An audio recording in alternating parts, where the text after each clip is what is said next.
semaine, nous continuons à savourer les fruits du Concile Vatican II en visitant une église construite afin de mettre en œuvre les orientations du Concile, ce Concile qui a tant changé la vie des catholiques du monde entier. Et pour nous guider à travers cette église, j'invite maintenant Monseigneur Jacques Duclos. Bonjour Monseigneur. Ça fait plaisir en fait de faire cette visite avec vous aujourd'hui de l'église, de la paroisse Sainte-Anne au cœur de la ville de Sudbury. Nous sommes, pour ceux qui ne connaissent pas un peu l'endroit, alors nous sommes à une des entrées de l'église. Il y a deux entrées, une du côté sud et l'autre du côté nord. Alors, les deux entrées ont été pensées en fonction d'une petite promenade. Disons, quand on laisse, la voiture, les terrains de stationnement sont à l'extérieur ou on s'y amène à pied si on demeure tout près. Alors, on peut quand même profiter d'une petite promenade, d'une marche, si vous voulez, à travers un jardin de verdure, qui est un petit peu dans la tradition des temples zen, où on a toujours comme un espace de verdure avant d'arriver au temple, pour laisser un peu derrière soi tous les soucis qui peuvent nous habiter. Et à ce moment-là, on est mieux disposé pour l'expérience spirituelle qui nous attend. Alors, c'était un petit peu l'inspiration de l'architecte, de s'assurer qu'il y ait autour de toute l'église de Sainte-Anne-des-Pins, au cœur de la ville, un espace de verdure, pour que ceux qui s'y amènent puissent laisser derrière eux les préoccupations de chaque jour, puissent préparer déjà, tout simplement par la petite promenade, pour se rendre au temple, pour se rendre finalement à célébrer leur foi ensemble. Alors, je vous invite à nous suivre. Vous voyez à l'entrée à droite, ici, une petite plaque sur le mur. On y lit « Domus Ecclesiae, Sainte-Anne-des-Pins, 1996 ». C'est l'année de l'ouverture, finalement, de l'Église. Et elle rappelle un petit peu le concept initial, disons, de l'Église. Domus Ecclesiae veut simplement dire une maison d'Église. C'est-à-dire une maison de rassemblement. Où c'est une maison d'église, où se rassemble l'Église. Alors, c'est un peu le concept. Autrefois, ces maisons-là se mariaient assez bien avec l'environnement. Disons, c'était un peu la maison de Dieu au cœur des maisons, de nos maisons. Aujourd'hui, au centre d'une ville comme Sudbury, on sent le besoin d'avoir une église qui sera un petit peu plus monumentale. Pas comme les cathédrales qu'on peut trouver surtout en Europe, mais au moins dont l'apparence extérieure nous dit tout de suite que c'est un lieu spécial. C'est un lieu où on y fait une expérience spéciale. Mais le principe ou le concept, j'aimerais dire, derrière toute cette église-ci, c'est le concept d'une maison d'église. La maison de ceux et celles qui viennent y célébrer leur foi, qui font église ici, qui font l'expérience d'église ici. Vous avez aussi tout près, si vous voyez de l'autre côté, à l'extérieur, on a une statue de la Bonne Sainte-Anne. Alors, Sainte-Anne-des-Pins, la Bonne Sainte-Anne, comme il y en avait une autre d'ailleurs, vous avez pu peut-être remarquer, de l'autre côté de l'église, il y a deux statues de Sainte-Anne, qui est la patronne de cette communauté chrétienne. Le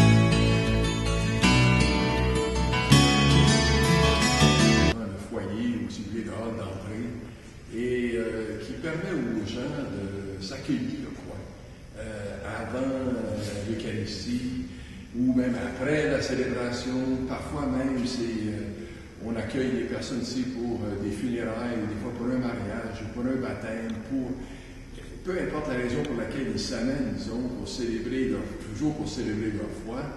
Alors, on s'accueille ici. Alors, encore là,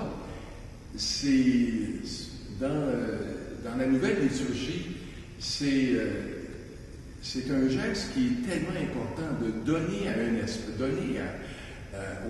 ceux qui s'amènent donc pour célébrer la chance de s'accueillir. L'Église est un endroit d'accueil. Les gens s'accueillent. Et puis, il y a une solidarité spéciale, disons, qui finalement lie ces personnes-là. C'est leur solidarité dans le Christ, finalement. Alors ensuite, ici, après ce bel espace, on entre à l'Église. Ce qui nous frappe, c'est le regard est attiré vers l'autel, qui est finalement le centre du lieu de culte. Par contre, ici, avant l'autel, en avant-plan, on a la fontaine, on a des fonds baptismaux. Et avec le cierge pascal, les fonds baptismaux, finalement, où nécessairement se célèbre le baptême, c'est notre porte d'entrée dans l'Église. Et c'est un peu la raison pour laquelle elle est à l'entrée de l'Église. Mais dès que notre regard se lève, c'est l'autel qui nous attire. C'est tellement important aujourd'hui que les gens soient d'abord centrés sur l'autel en entrant, parce que c'est là où se joue vraiment le cœur de la liturgie. L'autel, pour nous, représente le Christ. C'est le symbole du Christ. Alors, on va s'approcher, si vous voulez, puis on verra d'un peu plus près l'autel et les autres points très importants dans l'Église qui nous aident à comprendre le renouveau liturgique qui a mis l'accent sur ces pôles-là. Alors, comme je disais tantôt, s'il n'y a rien qui se passe à l'autel, alors on n'a pas besoin des autres lieux, des autres pôles principaux dans le sanctuaire. Alors, ce qui prépare ce qui se passe à l'autel, le sacrifice du Christ, finalement, c'est le lieu de la parole, à gauche. On appelle aujourd'hui l'ambon. On appelait autrefois la chair. Aujourd'hui, on appelle l'ambon. C'est le lieu où on proclame la parole de Dieu. C'est réservé uniquement pour la proclamation de la parole de Dieu. Le chant du psaume, après la première lecture. Puis ensuite, la proclamation de l'Évangile et l'homélie. Le lieu de la parole qui nous prépare au lieu de la célébration de l'Eucharistie, la première partie de l'Eucharistie, le lieu de la parole, nous prépare au sacrifice finalement qui a lieu à l'autel. Et ensuite, il y a aussi le lieu de la présidence à droite. Le lieu de la présidence, alors c'est au fond le siège du célébrant, parce qu'il nous rappelle que finalement il y a un président d'assemblée, c'est le père curé, ou c'est l'évêque, quand l'évêque est de passage, et c'est lui qui préside quand la communauté chrétienne est rassemblée. Alors on marque bien le lieu de la présidence, le lieu de la présidence, le lieu du sacrifice et le lieu de la parole de Dieu. Et comme il nous arrive parfois de consacrer un peu plus de pain que les besoins, disons, réels des personnes qui assistent à cette Eucharistie, eh bien, on réserve le pain consacré, les hosties consacrées, on les réserve au tabernacle.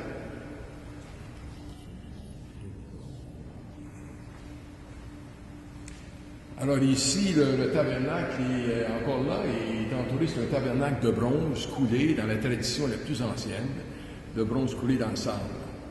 Et puis très massif, puis ensuite qui est entouré d'un vitrail aux couleurs très vives.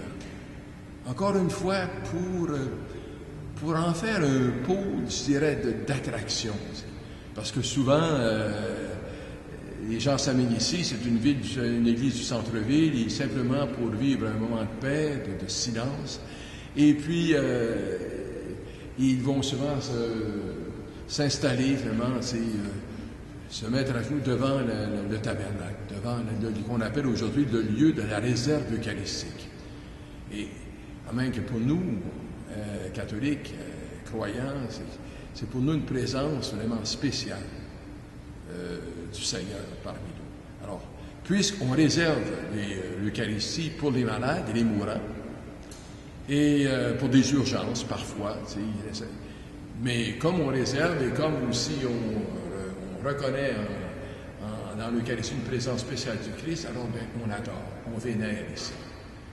Et je peux dire qu'ici, je pense que c'est réussi parce que la communauté chrétienne du centre-ville est d'un certain âge et les gens sont très à l'aise. Même si l'Église est quand même d'allure assez moderne, ce à quoi ils n'étaient pas habitués, leur ancienne Église était vraiment d'un style beaucoup plus traditionnel, ils se sentent quand même à l'aise pour venir prier ici.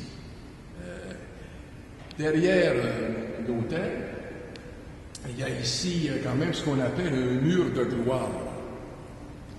Alors au fond, c'est une création d'architecte et du maître verrier, la personne qui a conçu des vitraux dans cette église. Eh bien, c'est une croix éclatée. Au fond, c'est la croix du ressuscité, une croix qui est éclatée. Et encore là, il est entouré de panneaux d'acier, de nickel-acier, qui encore rappellent aux gens un petit peu ce qu'est leur gagne-pain à Sudbury. Tous ceux et celles qui sont impliqués dans l'industrie du nickel. Que ce soit parfois du travail de bureau pour les principales compagnies, disons, de nickel qui exploitent ici le sous-sol, puis ceux qui travaillent dans le sous-sol de Sudbury. Quand on entre ici, les gens, pour eux, revoir ces panneaux de nickel-acier leur rappellent un peu leur vie, qu'ils viennent célébrer ici dans la foi. Alors aussi, non seulement la chorale invite, parce qu'elle est vraiment fait partie prenante de l'Assemblée, invite la participation, mais aussi toute la disposition de l'Église, faire en sorte que les bancs, finalement, sont disposés de telle manière à ce que vraiment on entoure l'autel. On sent tous qu'on est partie prenante de cette célébration. Et encore là, c'est un principe de base qui a été souligné tant de fois dans le document sur la nouvelle liturgie, document de Vatican II, c'est la participation de l'Assemblée, ce qui revient toujours. La liturgie, finalement, surtout l'Eucharistie, ce n'est pas un moment de dévotion privée, mais c'est un moment de dévotion de l'Assemblée. C'est une prière communautaire, c'est le peuple de Dieu qui vient célébrer sa foi. Alors ici, toute la forme de l'Église, la disposition des bancs, tous les lieux, le sanctuaire qui avance légèrement dans l'Assemblée, fait en sorte qu'on se sent tous vraiment ensemble pour célébrer le Seigneur. Marchons, si vous voulez, vers le lieu de célébration du sacrement de la pénitence, de la confession. Nous avons ici ce que les gens ont baptisé le salon de la paix. Encore là, c'est un nouveau lieu qui remplace un petit peu nos anciens confessionnaux qui étaient plus sombres, mais ici qui font en sorte que le sacrement est davantage un sacrement qui nous permet encore de prendre conscience de la lumière qui nous habite au-delà de l'obscurité de nos fautes. Alors, on entre, et puis là, ici, tout en respectant chacune des personnes, les gens ont le choix, soit de tout simplement s'agenouiller derrière la grille, le confesseur est de l'autre côté, ou s'asseoir, vraiment, et puis simplement célébrer le pardon comme ça, avec le prêtre, le célébrant, d'une manière beaucoup plus relaxe, quoi, je pourrais dire, c'est plus simple comme ça, mais il faut dire aussi que dans la nouvelle célébration du sacrement du pardon, on invite fortement le pénitent à commencer sa confession en lisant un texte, la parole de Dieu. Je ne sais pas qu'on puisse le faire souvent, parce que des fois, on ne veut pas que ça soit trop long, tant pour celui qui vient se confesser, comme pour ceux qui attendent à l'extérieur pour vivre la même expérience. Mais il reste que quand c'est possible, c'est toujours quand même, c'est à conseiller, disons, intéressant que la personne qui vient de se confesser partage avec le confesseur une parole de Dieu qui l'inspire, elle. Et ça devient aussi l'inspiration du confesseur, de celui qui est là, pour être signe du pardon de Dieu. Alors, aussi dans les nouveaux lieux de célébration liturgique, on remarque d'ailleurs que c'est assez dépouillé. Il n'y a pas tellement de statues comme autrefois. D'habitude, on a toujours une statue du patron ou de la patronne, si vous voulez, de la paroisse, ou un icône du patron ou de la patronne. Ici, on en a deux, mais pas dans l'église. Il y a deux statues de Sainte-Anne à l'extérieur de l'église. Et la statue qui attire plutôt l'attention, c'est celle qui est juste derrière moi. La statue de Marie, et qui est d'une copie d'une statue dont l'original est à Salzbourg, à Waldau-Aussi, à Salzbourg en Autriche. Salzbourg, Autriche. Et elle est faite de pain des Dolomites. Alors c'est du pain comme ici, c'est une sculpture sur bois, polychromée, couverte en feuilles d'or, et aussi en diverses couleurs. Et là, il est un petit peu plutôt du style de la Renaissance, parce qu'on voit la Vierge est déhanchée, mais il reste que finalement, quand on regarde sa figure, il est passablement a beaucoup des traits des statues du Moyen Âge. Alors, c'est une pièce que nous avons réussi à trouver, disons, en cherchant dans les Dolomites, c'est au nord de l'Italie, et qui a été rapportée au Canada. C'est une pièce franchement unique. Elle est sculptée dans un morceau de bois, un morceau solide de bois. Et ça devient pour plusieurs personnes un lieu finalement de dévotion plus personnelle. Pour plusieurs personnes en profitent pour allumer une lampe, un lampignon, aussi demander une faveur spéciale à la Vierge.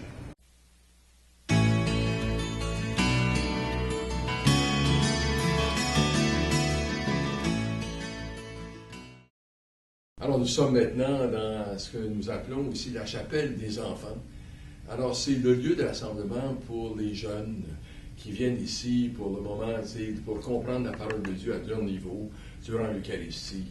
Alors c'est un lieu très agréable, puis on a su conserver ici une partie des anciens vitraux de la dernière église qui a été incendiée. Alors c'est assez, pour les gens, c'est quand même, c'est important.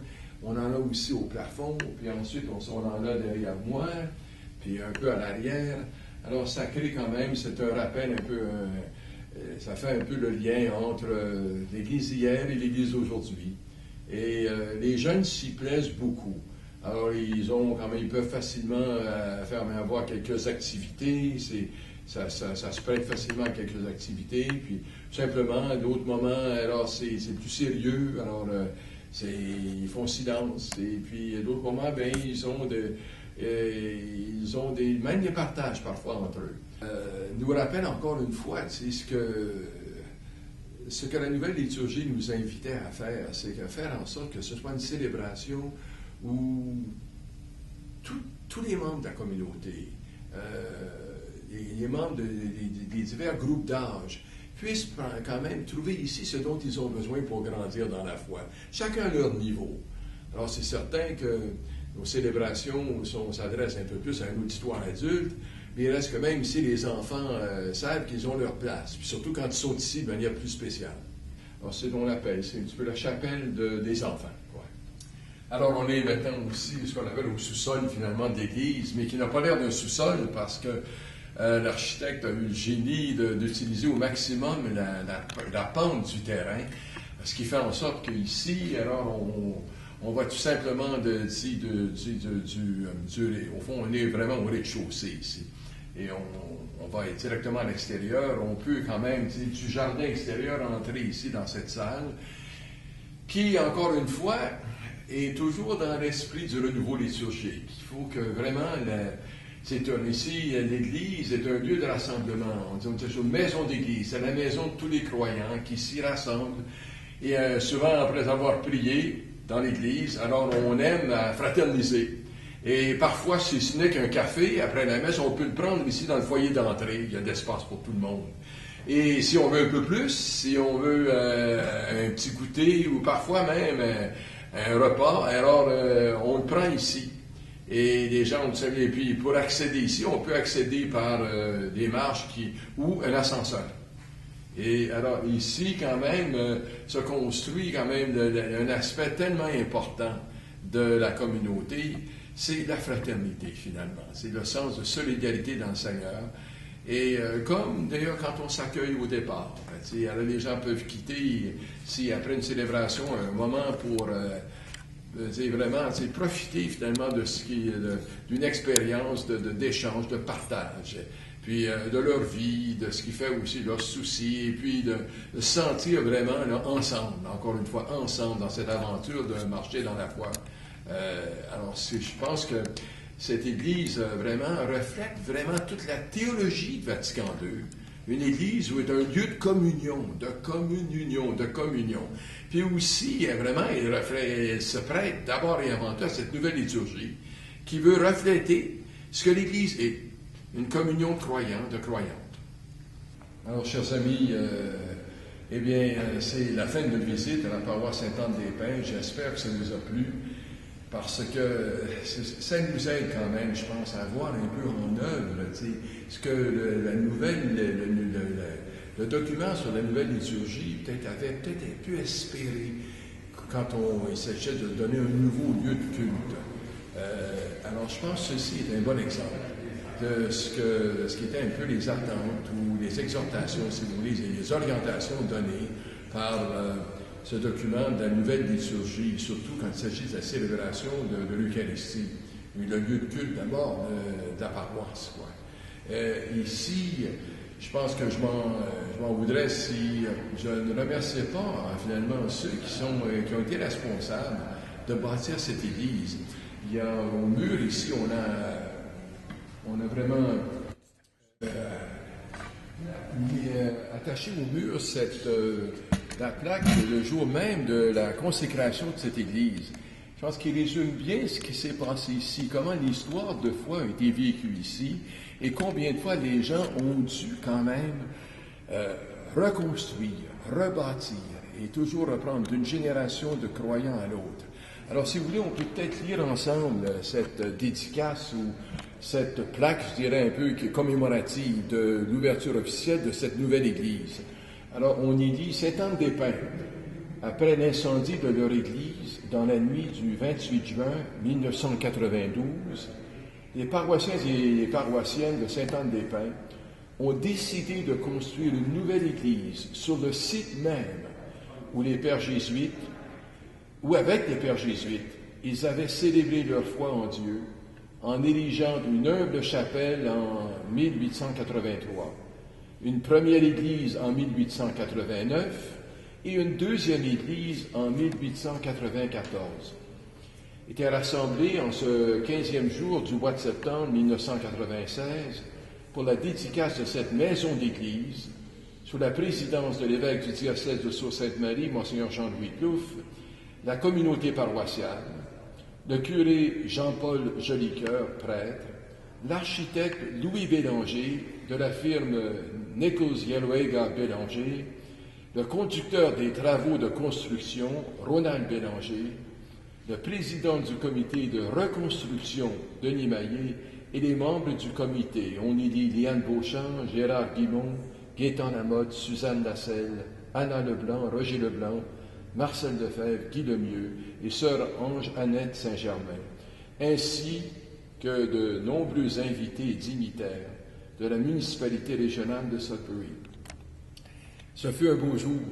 J'y étais présent et pour moi, c'est un des beaux souvenirs que j'ai vécu dans ce diocèse que de présider à la dédicace de cette église à la consécration. Merci beaucoup, Monseigneur. Cette visite a été très éclairante et enrichissante. Puissions-nous nous rappeler l'importance des démarches et des décisions prises pour la construction de cette Église selon les orientations de Vatican II. Merci d'être les nôtres et à une prochaine. Ça m'a fait plaisir.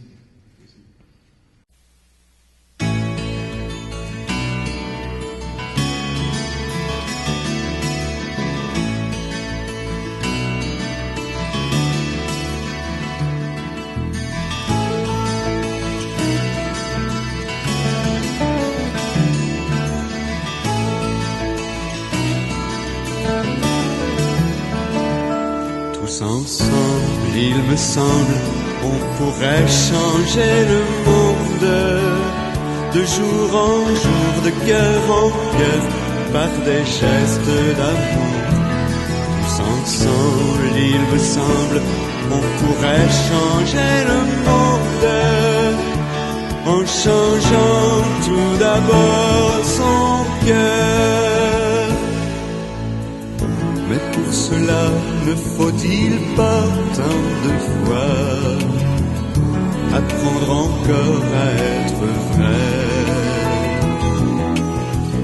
apprendre à se connaître, être avant de paraître, s'aimer soi-même comme on est, garder les pieds sur terre et fuir l'immense imaginaire des top modèles.